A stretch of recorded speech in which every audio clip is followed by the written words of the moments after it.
G'day humans, Chris Stead here. I'm just at the Sonos event where they've just revealed for the first time their next family of speakers, the Era 100, which you can see there, and the Era 300, which is just there. And I thought I'd catch up with the man himself who's been taking us through it all. Mate, can you just start by giving us an indication of, or let us know who you are and what your position is at Sonos? Hi everybody, my name is Richard O'Carroll. I manage the install solution partners at Sonos in ANZ. And as Chris said, today we've revealed the all-new Era 100 and the Era 300. The Era 100 is an evolution of our Play 1 that we introduced back in 2013, upgraded through the Sonos One, and now in the Era 100 adding Bluetooth, adding a USB-C line input on the back, and giving new functionality and user interface to make it even easier to use and access all the music you love. Right, so obviously a similar form factor here, but quite different inside. An extra tweeter, bigger bass. That's right, 2 tweeters, so genuine stereo sound out of a tiny footprint, 25% larger bass drivers, so even more bass, and all in the same form factor, so same exact footprint and just slightly taller, as you say. I'm super interested about the accessibility that you've announced with this as well. So we've got Bluetooth, which for me is a big addition. The Wi-Fi for me was always kind of a bit of a accessibility issue, and also USB-C. Yeah, absolutely. We want to make it as easy as possible for people to play the music they love. So Bluetooth gives folks the ability to join a product with their phone without having to jump on the Wi-Fi network. Wi-Fi will always give you that added flexibility of multi-room audio and multi-source audio, so listen to anything, anywhere. Bluetooth will give you that ease of flexibility and connectivity. The user interface, as I said before, with the USB-C on the back gives you that added line in. With our adapters, you'll be able to use a 3.5mm input and an Ethernet input as well if you want hardwired connectivity. And in the future, who knows, whatever else USB-C allows us to connect. And you spoke in the demonstration about taking on user feedback on board, in particular in regards to the volume. So what have you done there? That's right. We've separated out the volume control from the track forward and track backs. And our volume is simply a question of sliding your finger up on this little channel, volume up, volume down, or of course you can just press the left and the right to achieve the same results. And we've separated out track forward, track back, play, pause, that are immediately accessible on the front of the device. And I assume the Bluetooth and USB-C, that was user feedback generated as well?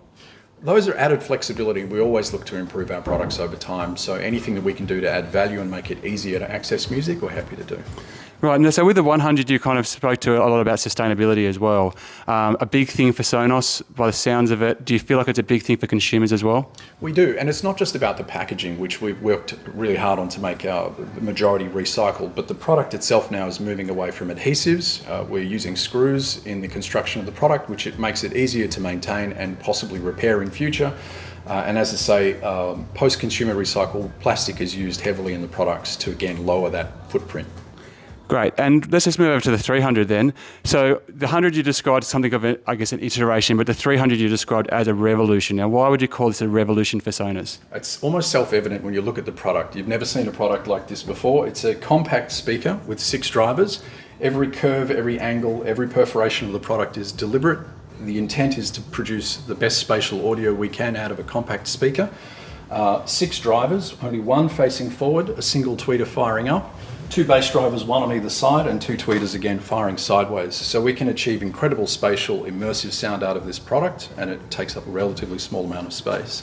And it takes the most of the features we've seen in the 100 as well, go to the 300? It takes all of the features you see in the 100, and it just soups up the audio and gives you a much bigger, broader dispersion of sound. All right, and where does this fit now? Because you've obviously got the 5, we've got the Arc behind you there as well. This isn't competing with the 5 then? No. The Era 100, the Era 300 and the Sonos 5 will all coexist in our portfolio, and the 5 is still our premium stereo speaker.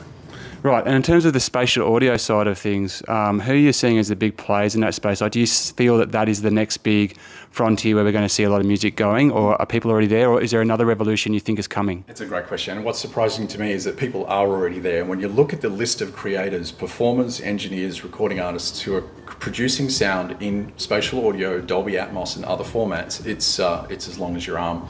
And it really does give them an extraordinary opportunity to create fully immersive experiences with their music.